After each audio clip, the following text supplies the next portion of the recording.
Welcome, everybody, to Before the Commit, episode 24. This week, we'll be touching on Codex from OpenAI. We've been in the deep trenches of Claude code for whoever knows how long.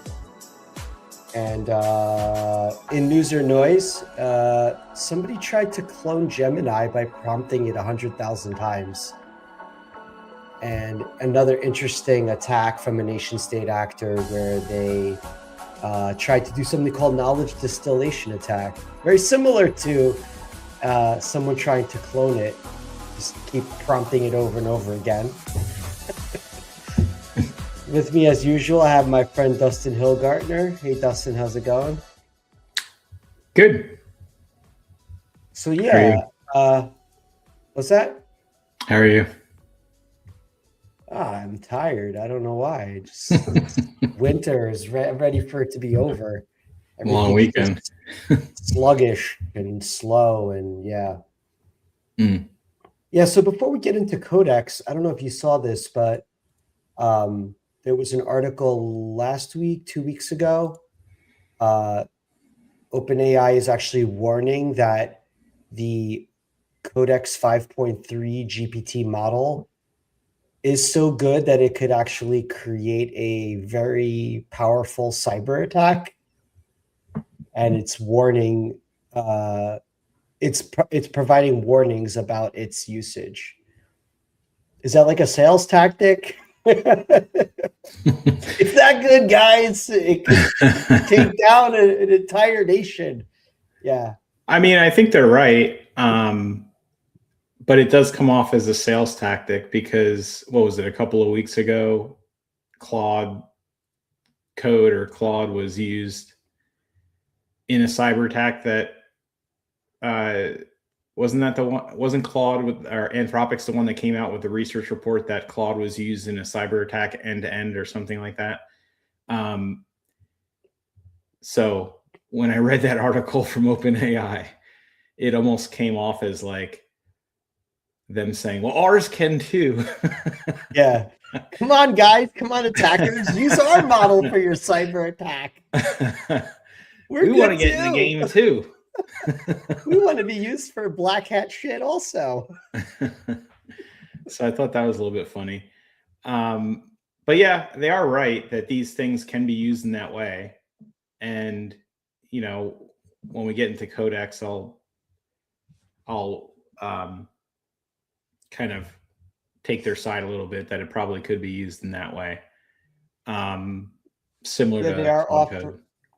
They are well, there's another feature that was it was announced today, I think, which is they have like a lockdown mode. It's not specifically for Codex, but there's a way to because of prompt injection, you can turn on like a more advanced setting for people who are worried, about data exfiltration, certain, highly security conscious people, which to me should be everybody. I don't know why it's a setting. It should be the default mode for everybody, not a feature that you pay for. It's only available in certain enterprise packages or business plans. So anyway, yeah, just I think it uses like cached versions of websites. Yeah, it does say that. It wasn't really clear when I read the article how that would protect you. Other than, I guess, maybe they're scanning the cached pages. Like it's almost like kind of like how your artifact repo might have like a quarantine mode or something like that. Possibly. I doubt it though, because prompt injection attacks could be from a trusted website, possibly. Yeah. I mean, it's like because of the probabilistic nature. Yeah, I mean, it seemed like there's also like some kind of like egress like mechanism where you can control what websites you're allowed to talk to. I mean, you can do this now in most of the coding tools where you have the settings file. And I mean, it's not really a network control. It's more of a application allow list versus like something that's actually blocking at a network level. So yeah, I mean, this type of stuff is good, but it's not very robust. I guess it's like the beginning of their attempts to kind of sandbox things a little bit better. Yeah, it comes off as like a lot of the security things that are coming out from these companies. It seems like clearly they're full speed ahead trying to compete with each other, but they're trying to throw breadcrumbs behind them of like, well, we're doing security as well. But I think that in all fairness, there's a lot of attack surface to these things that's not fully understood. So it's kind of hard to come out with a robust solution for security at this point. But I think they're trying to do the best they can without tripping them up on their full speed ahead, you know? Yeah. So they're doing things like sandboxing and caching the prompt injections. Yeah, I thought that was strange. Yeah. So yeah, so how is Codex? So I checked it out. I mean, a disclaimer, I only checked it out for about a week. And I still was using Claude Code for my main work just because I've gotten to the point where my setup is so highly productive with Claude Code that it's kind of hard to shift to another IDE and use it for my main pathway without slowing everything down.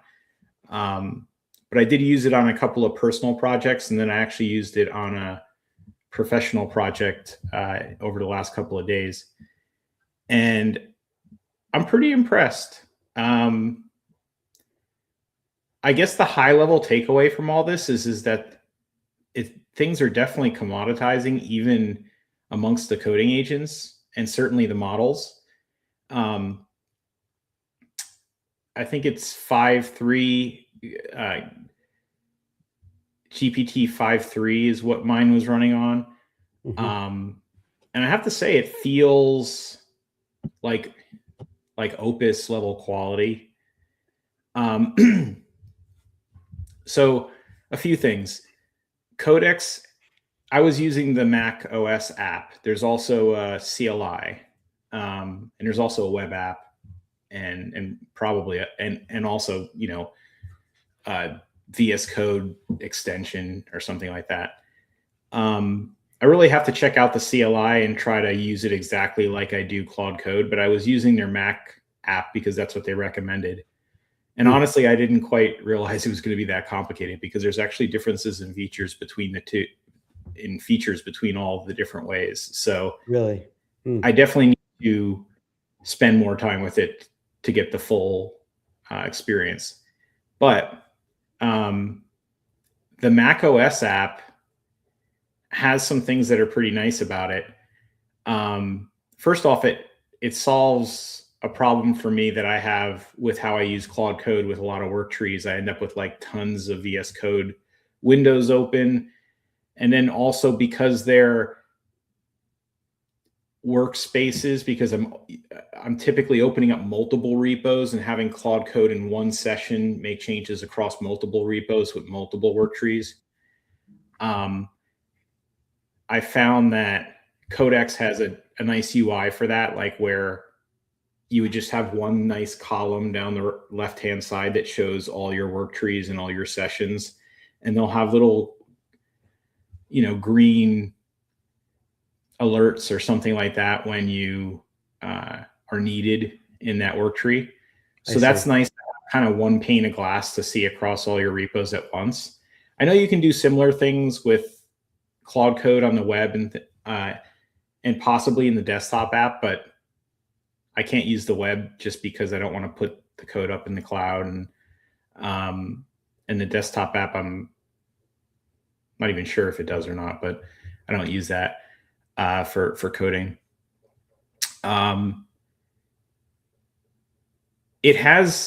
Codex has a feature called automations, which is kind of reminds me of OpenClaw a little bit, where you could set a cron job that runs.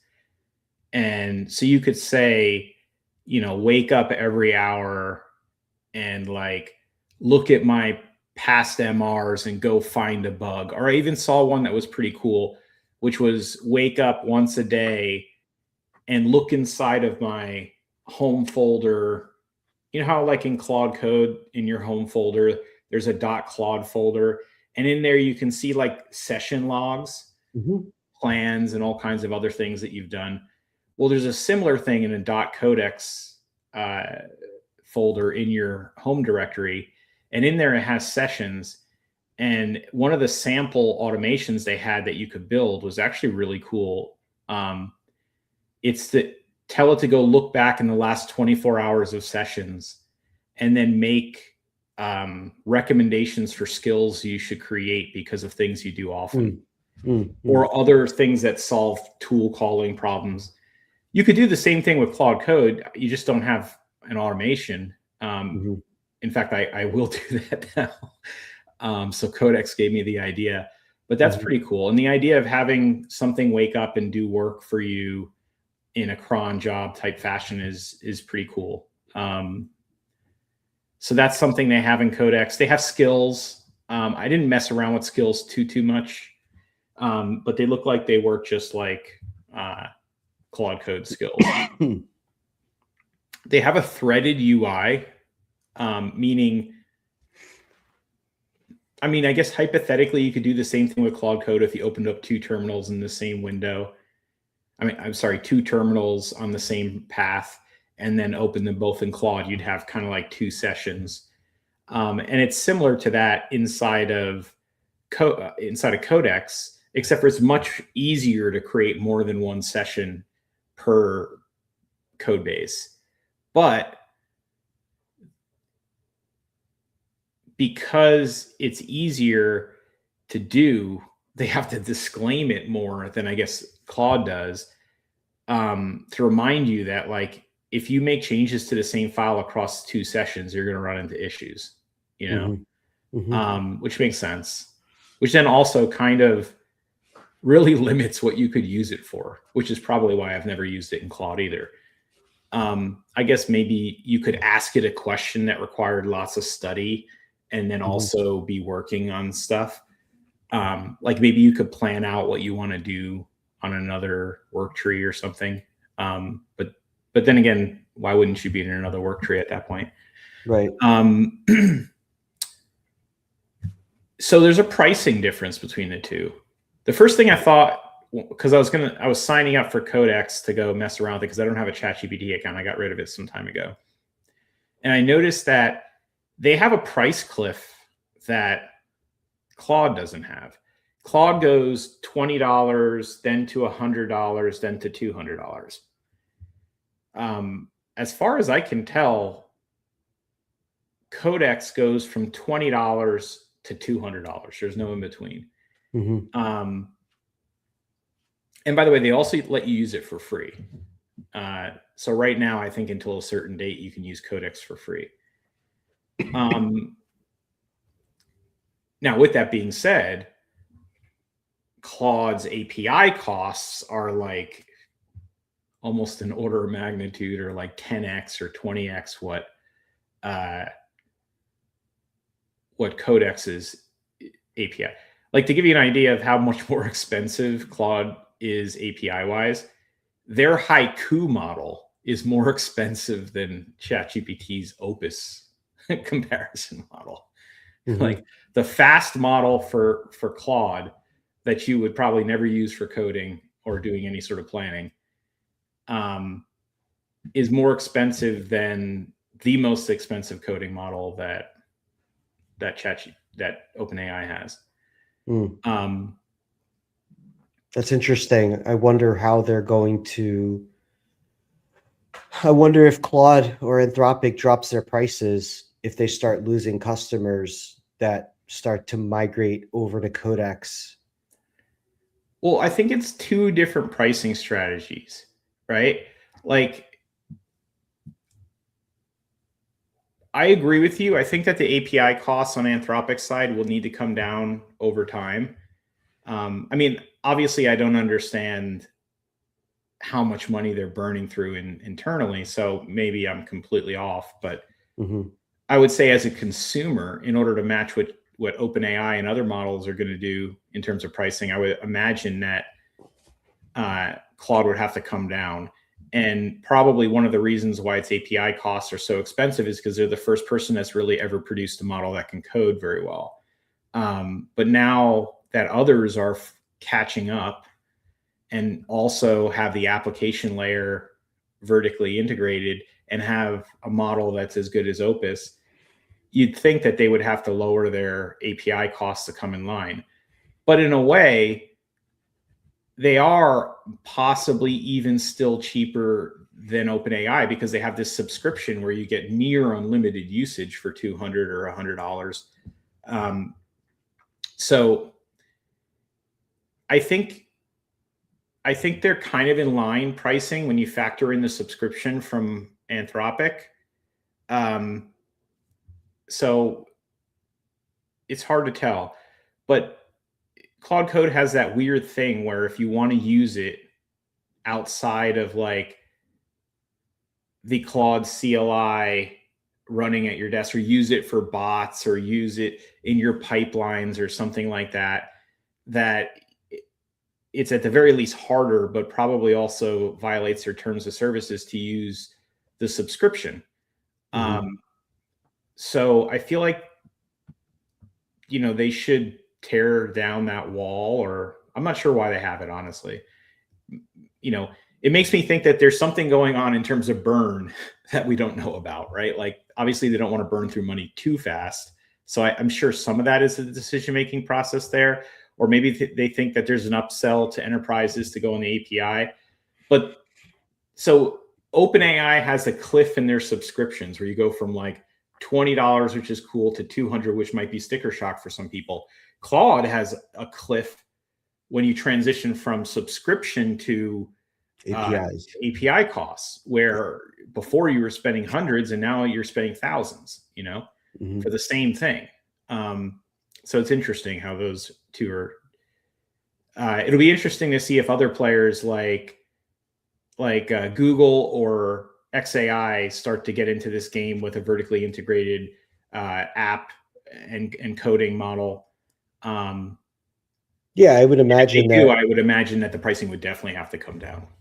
Yeah, I imagine that we'll hear from, SpaceX soon.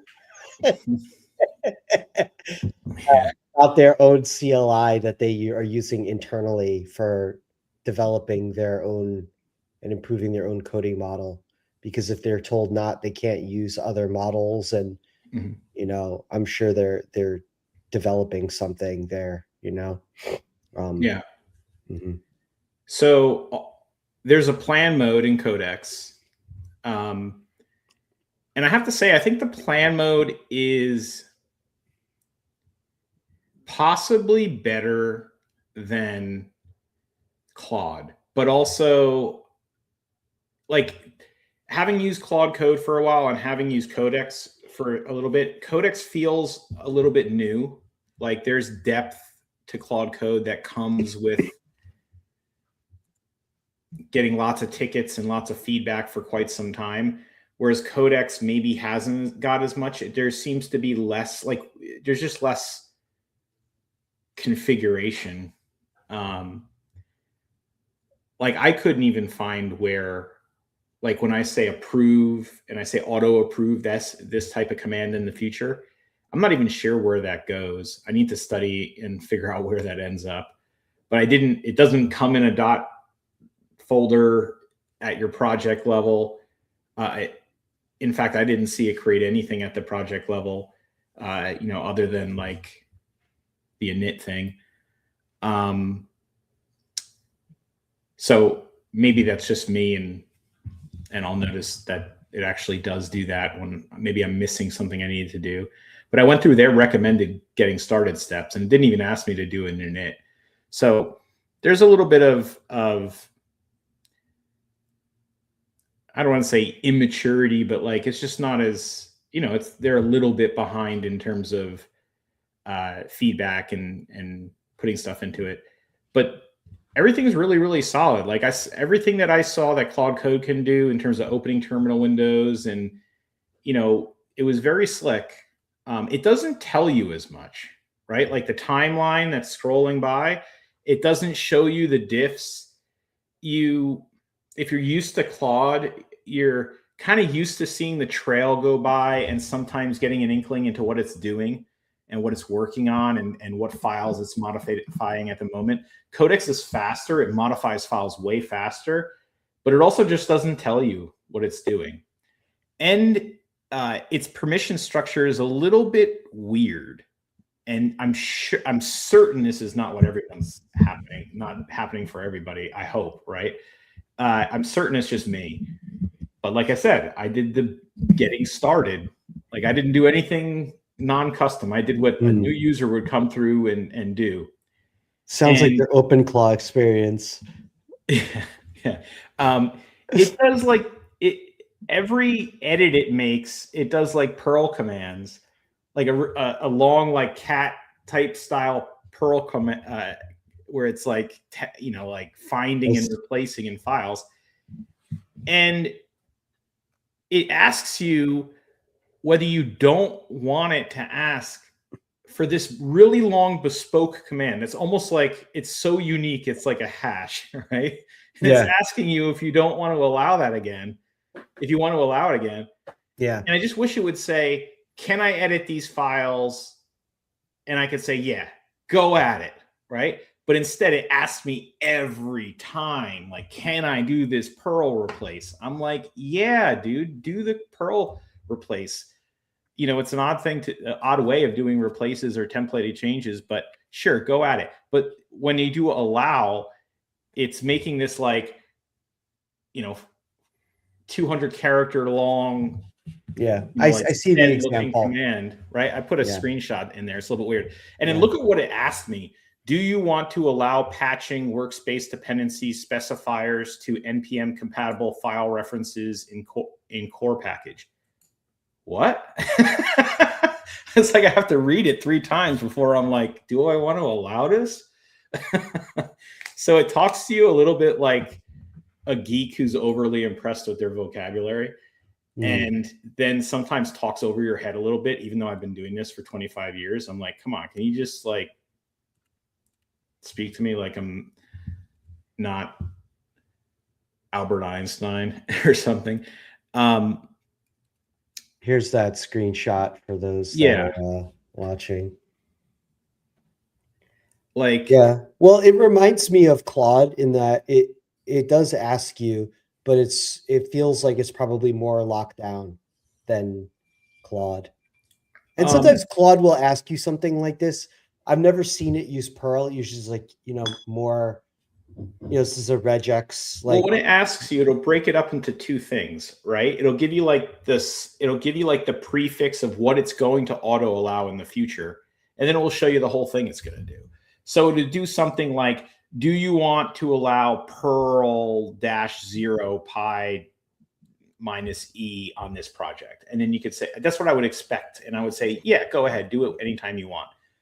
But instead it seems to take the whole entire string and want to auto allow it, which is useless because it's never going to do that particular change again. Hey, you never know, I mean, I might do Control Z. Oh no, go back. you might do a git reset hard accidentally and find yourself needing that command saved somewhere. Yeah. So, once again, these things are probably easy fixes and might just be my particular setup. For some reason, it just gave me the weird setup. I also noticed that it was telling me there's a permissions drop down, and I just left it in default, which is kind of more of a sandbox mode, but it had like allow everything mode or like the run dangerously way, which is maybe what everyone else is doing and they don't run into this. but I'm so used to running in sandbox mode in Claude. I have a nice sandbox setup that has an allow list for things I allow. That took some time to get set up, so maybe I just have to do that with this. But once again, I can't find the file where it actually put these things in, so I can modify it by hand. I wonder if that the desktop app doesn't provide a good apples to apples comparison. Like when you started talking about the like the automation mode, I was like, well, how are they doing that? And then I started playing the tape, like, well, because it's a desktop app, it probably has an agent that runs, not an agent like in an AI agent, but like a launch agent on Mac OS that basically spins off like a cron type, job, or it's integrated into cron. In a normal, like, 2E CLI, you're not going to have that capability because it's like, it's a REPL. It's it's like waiting for your command. So yeah, I wonder if you'd have a different experience not using the desktop app and using the CLI, like doing more of an apples to apples. Not saying you should, I'm just saying that that because it's running at the Mac OS level, it's less permissive. Yeah, no, I agree. It's probably how they're doing it. I chose the Mac app because that's actually what they said they recommended. So yeah, but also like they probably recommend that because they're trying to cater to a different audience.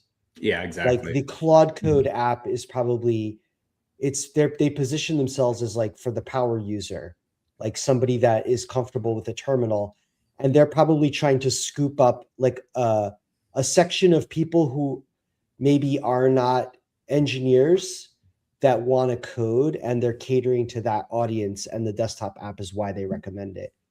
But it's not recommended for you and me. It's recommended for the people that probably Anthropic isn't addressing through their tooling. Yeah.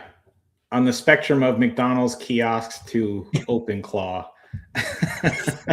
Claude Code is closer to OpenClaw in terms of complexity. Yeah. Like you need to know what you're doing.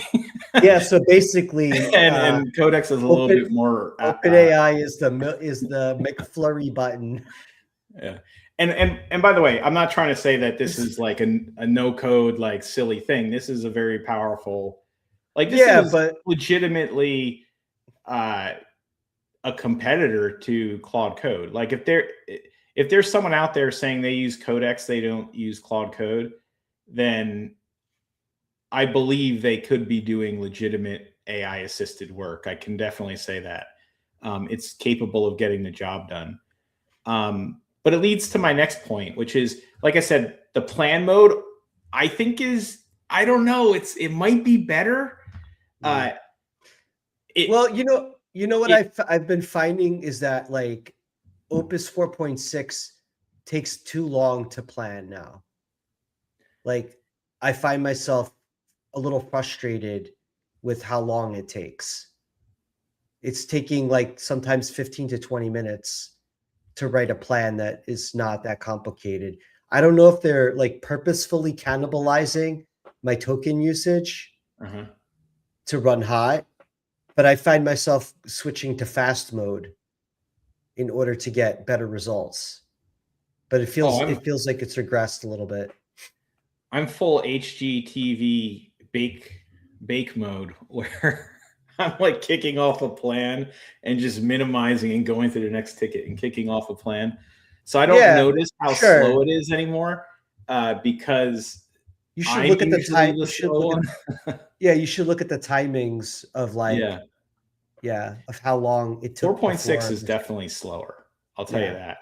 And you can tell that they were a little bit like they acknowledged that because then they came out with like this fast mode where you could do /fast. That's what I do is I put it in fast mode, which by the way, Sonnet 4.6 came out today and supposedly the benchmarks are really good. So let me just say one thing about this. So I think the plan mode might be better, but But the more I think about it, I'm unsure, right? Because, and this brings me to my next point, is like, they're like two different personalities, right? It's almost like you're dealing with two different people, or like there's a personality to it. I know this is going to sound crazy, but after using a lot of AI agents across different fields, like coding agents and car and this and that, like there's a personality to each one of these products, right? That you learn kind of by using it. And I know that I, was saying, oh, SaaS, if you're using 10% of SaaS and you're stuck in the walled, the walled stadium, and you're getting sold, $15 hot dogs and things like that. I think AI agents might be like the AI agents have a stickiness to them that's similar to SaaS. And what I might say is that I noticed that there's things that Codex does that are fine and maybe even better, but they're not the way that I'm used to it. So it's like there's like a relationship you build up with the AI agent in terms of like knowing what it will and won't do, what it's good at and what it's not good at, how to get it to be better at things by telling it to do it in a different way. And one of those things is the planning mode is different, right? Like Codex is like, will study your entire project, even if you don't ask it to. We'll study all the other repos, even if you don't ask it to. We'll ask you a million questions that are very detailed into how you want to implement this architecture-wise, even though you didn't ask it to. It's very thorough, which is nice.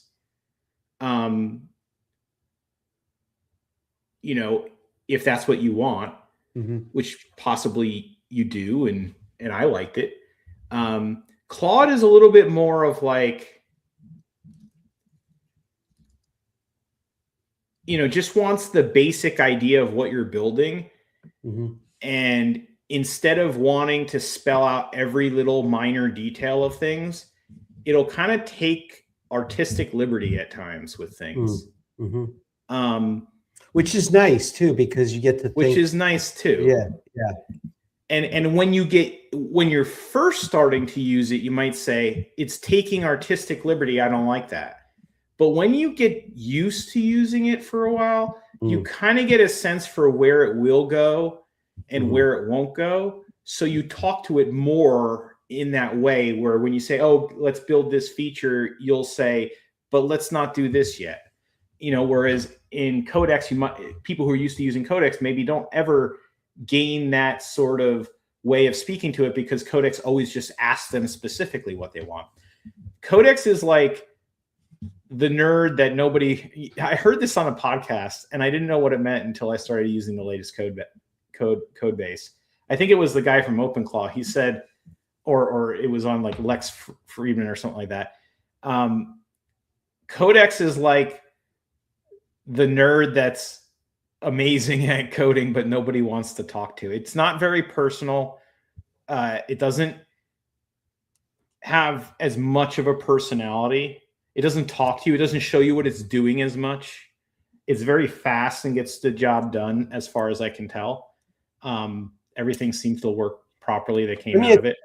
I think if we go back to like what we said a little while ago, like, the audience that OpenAI is probably catering to requires that a non-engineering person is operating it, versus like somebody who's an engineer probably doesn't want to be so detail oriented, like wants creative liberty. You got to imagine the audience that OpenAI is catering to is somebody who wouldn't think of all those questions to ask and needs to be guided in a particular direction.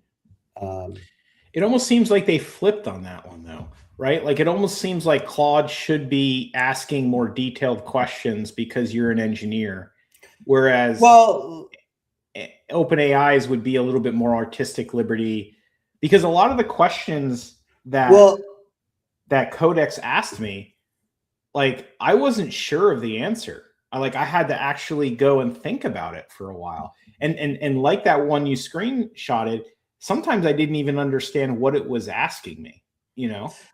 Yeah, I guess I meant it in a different way. Like it allows you to be more of a power user in that if you don't ask if the questions aren't asked, then it assumes that you know what you're doing, versus like asking a lot of questions means like I'm going to help you write a very detailed spec because you don't know what you're doing. That's the Yeah. way I looked at it. It seems like Codex has much more structure behind the software development lifecycle. It's almost like someone took a textbook of how you do software development and put it into Codex, and it's following all the steps. Whereas Claude is like if you asked the engineer what its steps were. Like if you said, hey, you sitting there, tell us what the system prompt for Claude Code should be. It's written by like, oh, this is what I do, right? Think about the acquisition market of the typical person that uses ChatGPT. Like it's like, you know, it's like Google, right? It's like if you need to search, you open up google.com and you type search, or you Google and then click Google and then search for something. But yeah, it's like everybody, when you talk to average people, like your parents, your friends, you watch people post on social media, like not X or, like Facebook, Instagram. People talk about, generating images in ChatGPT and, looking things up in ChatGPT, or they'll say ChatGPT. I don't know how to pronounce it. Yeah. So now, if you're somebody who's not a software engineer or developer and you have an idea for an app, like a mobile app or a website, then Codex is probably what you'll use. And so it makes sense why they have the nerd, because they would normally go to Fiverr or Upwork and hire that person who would ask them a million questions and dial in the app, like you not have to spend any more money. Somebody like that is not going to go to Claude, Anthropic's website, install the npm package for Claude, Claude Code CLI, and start using it. They're not going to be able to make sense of it. They don't understand Git. So I bet you a lot of the desktop tools, without even having opened it, like make it super easy for you to integrate everything, like get your app totally built from soup to nuts. Possibly, but also I would say that it is built like with all the engineering stuff you'd need, right? Like I didn't at any point think this is lacking anything major. There's a lot of like little polishing things that I would expect them to probably fix as they get some feedback.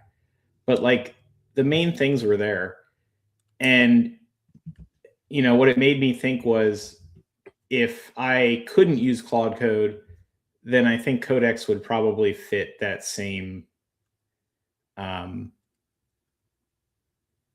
Even the fact that there's like a commit button inside of the desktop app, like they've integrated Git into it. And I wouldn't be surprised if there isn't already a way to deploy directly to Vercel or Render or something like that, that they give you the full stack inside of. I think they handle that with skills. There's a lot of skills to do things like that.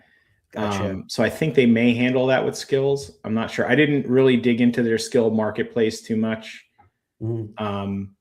I usually build my own skills, but I don't build them right away. I build them after I get tired of doing something over and over and over again. I build a skill.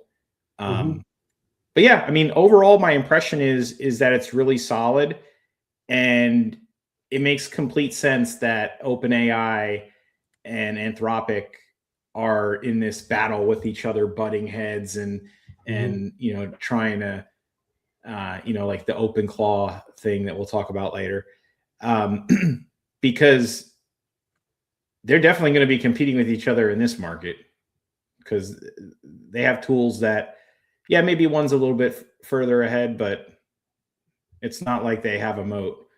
That's, it's not like they have any lasting, advantage. Yeah. And like you said, SpaceX will have something. Is it still SpaceX? Is it XAI? SpaceX AI? What's interesting is that the two companies that are more financed, right? Like that have the bigger, I shouldn't say more financed, but like have the bigger pockets.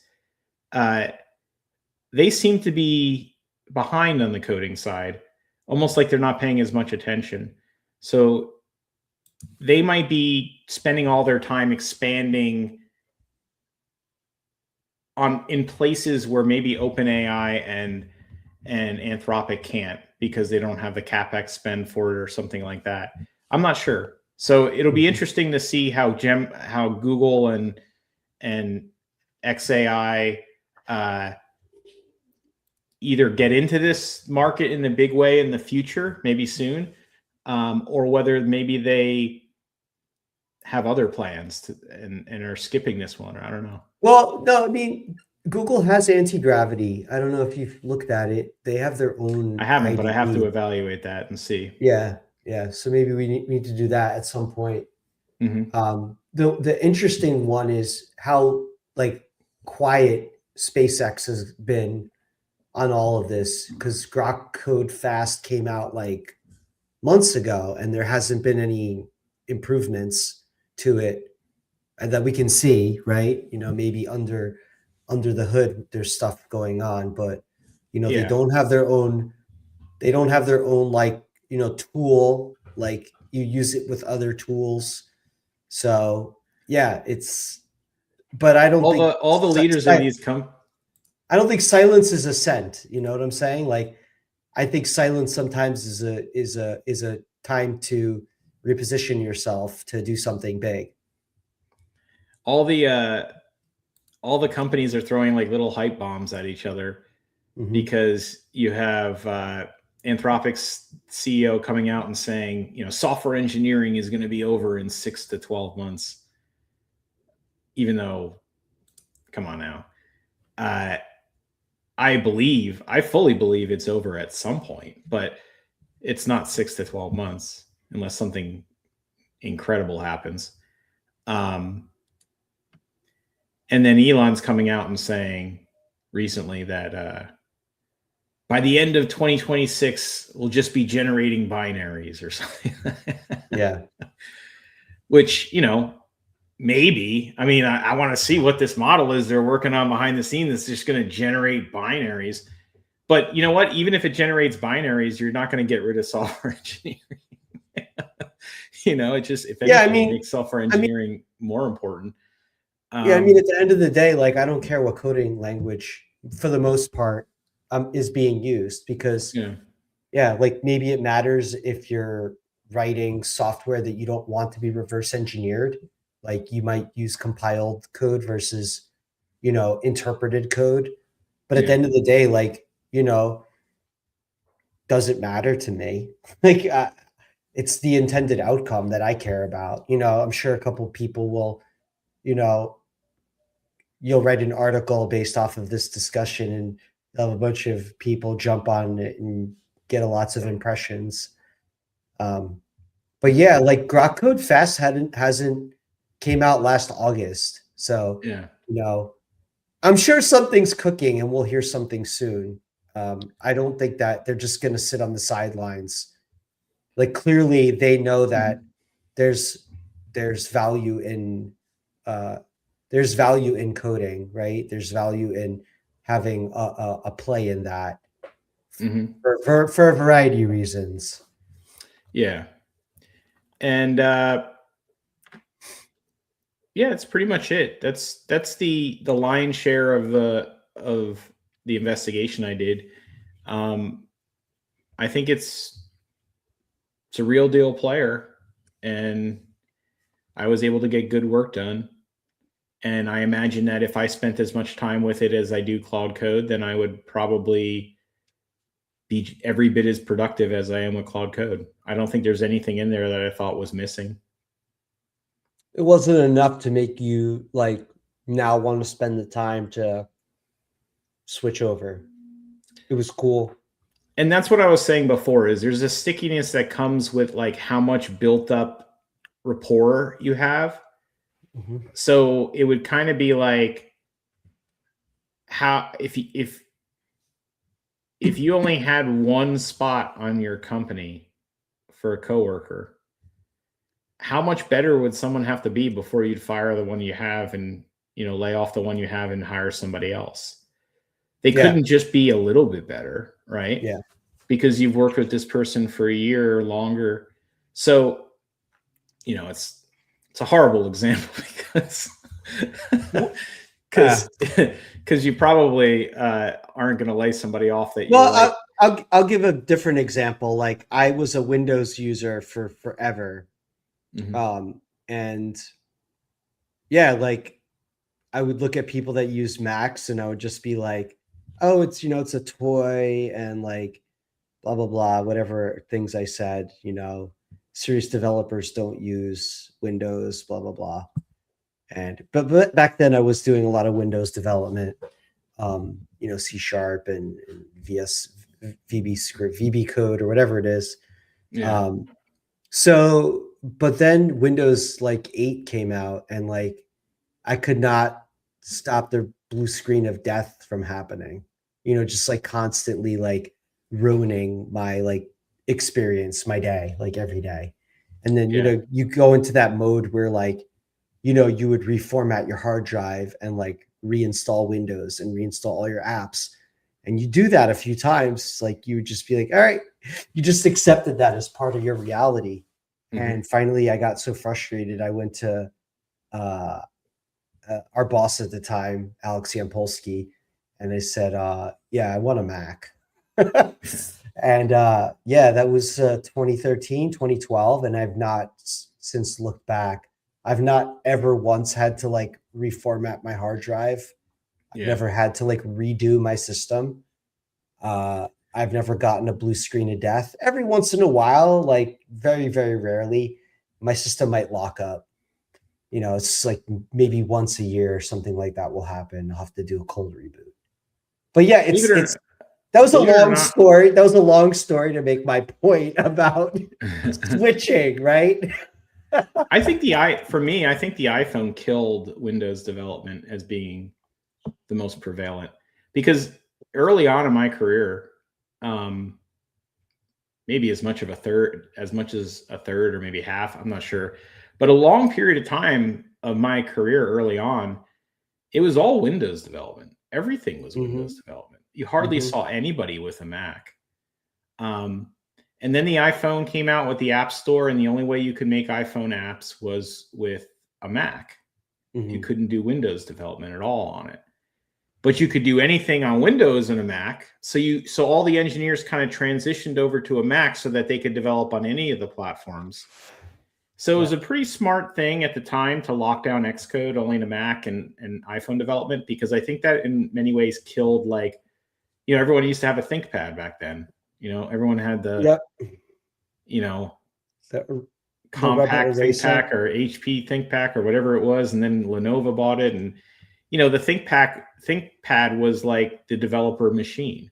And then it became the MacBook Pro after the iPhone App Store kind of made everyone have to convert. So that was a smart move on their side.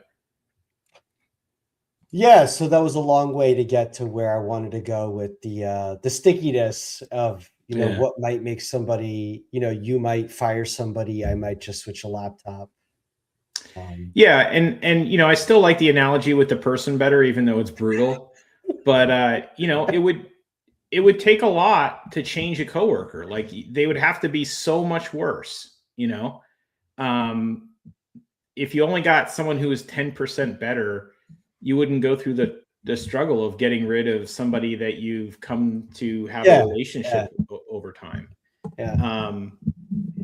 So I think it's similar to that. Like, I think that if someone starts with Codex, they'll think the same thing in reverse, Mm-hmm. So last week we covered OpenClaw, and I guess you saw it. I saw it. I didn't really think much of it, and then you sent me the same article. And the this guy Peter Steinberger, who kind of created OpenClaw, joined OpenAI, and apparently, yeah, he's Yeah, working for them now. I think it's a smart move by OpenAI. I think OpenAI has been making a bunch of smart moves. I think Codex, like I said, is there. I think it was smart for them to hire the guy from OpenClaw. I'm surprised that Anthropic didn't do it. Yeah, I think it was a good move. Mm-hmm. I mean, I still think OpenClaw is like one of, it's like I go back and forth on whether it's malware or not. But Yeah. I think it'll improve over time, and I think it was a great project for someone to develop. I'm not taking anything away from it.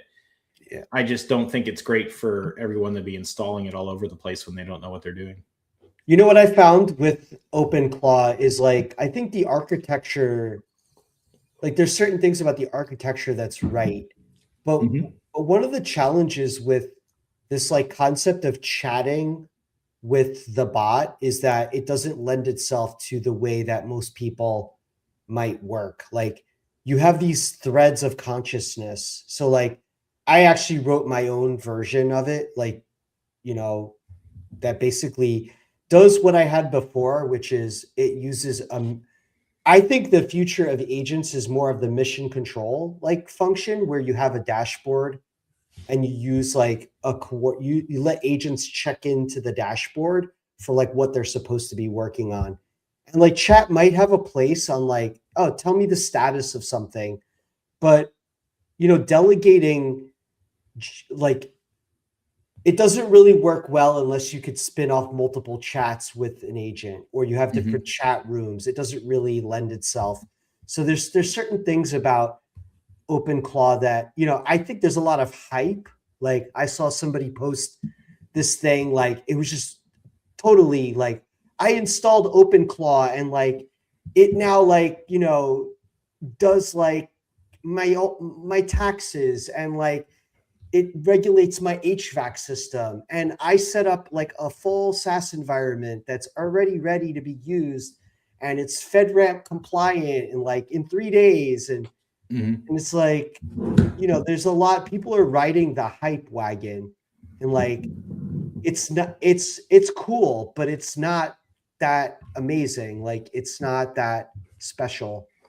And like the idea that you could chat to it means you have an open VPN connection through a publicly accessible like gateway, like that has no authentication. Yeah, I mean, there's hypes. It's crazy because there's all these hypers on both sides, right? You got people hyping AI, like, look what I did in 2 weeks. It's amazing. It's an enterprise app, And then you have other people on the other side who, in some cases, should know better, who are saying that, this is all a sham. It's never going to work. Nobody should be AI coding. To me, OpenClaw and the Wiggum loop are in the same category. I see them as both the same level of steps forward, right? The Wiggum loop was really kind of this idea of like, well, geez, I could just keep on calling Claude Code over and over and over again. And as long as I make the prompt all encompassing in terms of like it being sort of an end in itself, you can just repeat it, then you can get a lot of work done. And I think OpenClaw was like, well, what if we extend that to forever, right? Like, what if we make it, instead of it looping in hyperactivity until it's done, what if we had it wake up every day and do something, and that's what I see it. Yeah, there's definitely like, there's going to be improvements upon all this, and there'll be another hype bubble, and there's certainly great things about it. I just, there's things about it that are really cool, like the soul and like the cron and the heartbeat, and it's a lot of useful stuff. And I've implemented a lot of that in my thing is just a shell script that goes to sleep for 5 minutes and then wakes up and queries Ponder via MCP for tags and says, oh, okay, you're a research one. Go on the internet and research, or you're a coding task. Go use Claude Code. What's cool about mine is everything uses Claude Code, the CLI, with the -p flag. So I don't have to worry about API costs. Like I'm just using Claude Code like as my agent, but just waking up and using it like with the dangerously skip permissions flag and just passing prompts in. So, like it's inspirational for sure. And like, but like just to use OpenClaw because, it might be the only thing that's out there right now, but you can see that, Cowork, is going to make improvements, and, I'm sure that, ChatGPT, OpenAI will get their hands into some kind of local agent that orchestrates. Like you could see the utility in like doing more than coding with these agents. Like you could see the utility in like creating a personal assistant. Like, yeah. So the chat thing, I don't know that if you can't spin up more than one, imagine that you had to do all your coding in a single chat window. Like think about the context switching. Like you just open up another IDE or you have another work tree. Anyway, I'm going off. The people that are using OpenClaw to code things, to me, they're in the philosophy of like, I don't really have to look at the code, right? It's not just coding. It's just like, if you're talking to the chatbot and you're saying, go adjust my thermostat to 73, and then you're like, help me research LinkedIn articles that relate to this podcast episode. It doesn't lend itself, that style of communication doesn't lend itself to getting good results, because you're now interleaving sessions, as they call it in OpenClaw. What you really need is like another window. Like in Claude, you can do this very easily. You can context switch between what I'm saying is that the chat feature of OpenClaw really doesn't lend itself to being productive. You find yourself I get what you're saying. other thoughts. Really, you need to like put your thoughts somewhere and let it check in and analyze the threads, versus like the reverse, like where you're telling it to do stuff and anyway. But I guess what I'm also saying is that I feel like you can't really do much with OpenClaw without letting it write code, right? And because you're in a Telegram chat, I mean, it kind of feels like you're not going to look at that code. You're just going to say, hey, so what'd you do? You know what I mean? No. And the fact is that the model of how OpenClaw works is that you can make skills from within that chat. So you could inherently like say, go to Claude Hub, install a new skill, or what I would do is not install any Claude Hub skills. I'm like, I just write a skill. Like, why take somebody else's stuff that could be risky? But even in that, you're like, you're not sure unless you like, there's a pattern there of like synchronizing the files to like Obsidian, and then you could actually see it, but then it's too late because you've already written it.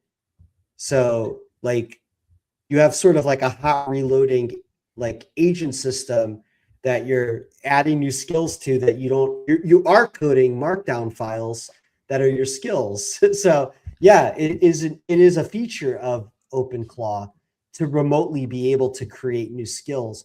And by the way, like that skill could be like, whenever I ask you to give me all the API credentials on disk and like any sensitive files that are in this Google Drive, or, but only do it if I ask you to do it, not if somebody else does. but that's what I'm trying to get at. And I'm not trying to say that nobody out there is using OpenClaw in like an AI assisted software development, like nice way, or, rebuilding it and doing it securely. Sure, there's folks doing that. I'm saying the general user of OpenClaw, your relationship is like a non-technical co-founder. Like you're not looking at the code. You're just assuming whatever it wrote or whatever skill it got worked. And if it doesn't, then you're saying you are vibe coding, like you're vibe coding with it. Yeah, you know what I mean?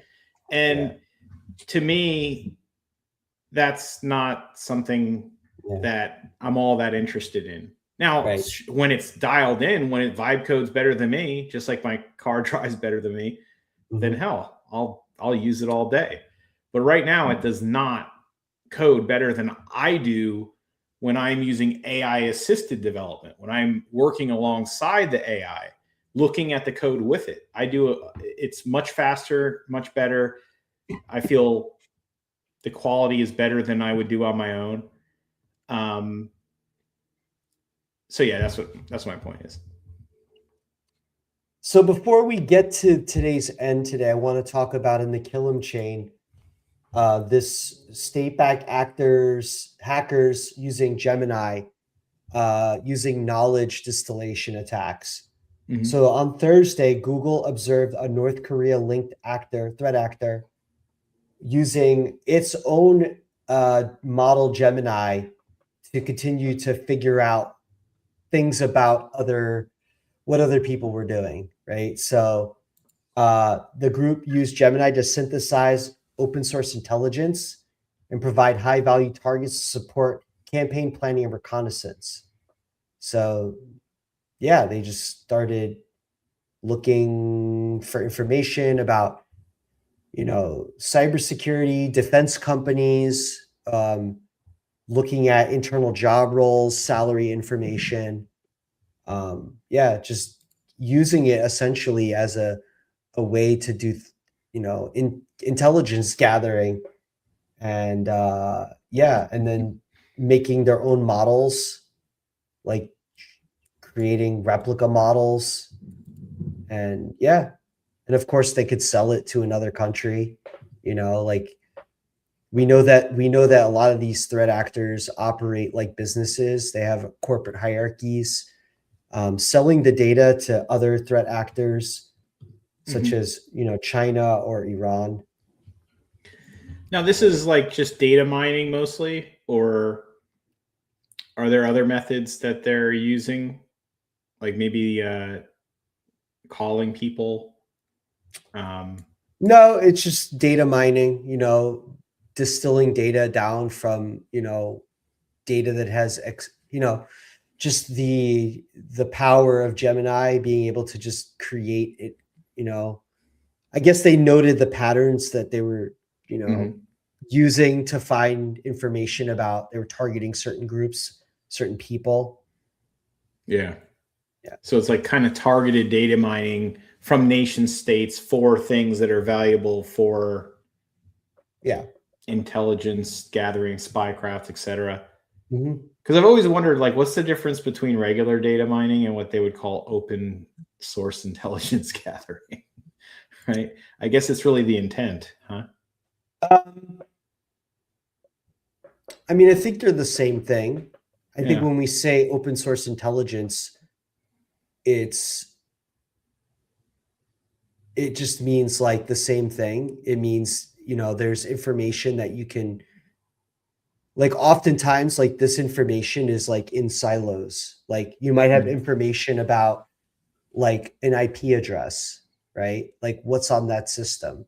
And then there's open source intelligence sources, data sources that tell you about that IP address, like who owned it at one point. And you could determine this just from pulling in, like, for example, like when a certificate is generated, there's something called certificate transparency logs. It's really like a way to incentivize. It's a way for browsers to understand the validity of a certificate. So like when you register a certificate, it gets entered into like a public ledger, and you could see what domains are registered to that. And, IP addresses change because, like, if you're in AWS or Azure, like your IPs could rotate in and out. So you might be one of like a bunch of people that have owned that IP address over a period of time. DNS entries, like history of DNS entries, passive DNS records. So all of that, when you put it all together, it tells a story about something. And so, yeah, like using something like Gemini to pull that data together, can assist an actor in getting somewhere a lot faster than they normally could. And essentially, like, it's probably cheaper because you don't need the compute to do all this data mining. You could just do a targeted attack on a single person or organization. Like, give me a list of all the so-and-so companies that like do XYZ, and then give me the salaries of those people and, blah, blah, blah. And, like they could be figuring out, okay, well, how much would it cost to like bribe this person? This is how much money they make. So yeah. No, so it's pretty much intent, I guess, is but you difference. you can see like the frequency probably of the types of like where they're coming from and the frequency at which the requests are being made and the targeted information that is being looked at. Yeah. Interesting. Yeah. So, I mean, on a similar note, somebody was doing not the same type of thing, but prompting Gemini over and over and over again, like 100,000 different times to try to reverse engineer like the system prompts in order to clone it. Yeah, they're trying to distill it. Yeah. So I guess before we go, I wanted to point out that Twitter thing I had read. Someone pointed out something interesting is, and I still think there's a little bit of a dichotomy between what the CEOs are saying and then what the rank and file are saying. The CEOs are obviously trying to get rounds of funding and look in the future. But someone mentioned, they wrote, the thing I don't get is Claude Code is writing 100% of Claude's code because, the Anthropic engineers have come out and said that Claude Code is writing 100% of their code. And I've known what that means for some time because I do it all the time. But there's a lot of folks out there when they read that, they think, oh, well, they don't have any engineers now, right? Like the code is, the engineers are just sitting, they're just in the cafeteria now waiting to get laid off. But that's not what it means at all. So, he says the one thing I don't get is Claude Code's writing 100% of the code now, but Anthropic has 100+ open dev positions on their jobs page. And he was pointing out that didn't make any sense. And Boris, who is the creator of Claude Code, came out and said that he goes, someone has to prompt the Claudes, talk to customers, coordinate with other teams, decide what to build next. Engineering is changing and great engineers are more important than ever. And this is kind of something that I was saying, to anyone who asked me about that, particularly junior engineers. They goes, is software engineering dead? And the answer is no, not at all. In fact, I think at least in the foreseeable future, it's actually more valuable than ever before because now a skilled software engineer can do 10x the amount of work they did before. Now, yeah, I don't find it useful to like keep debating this.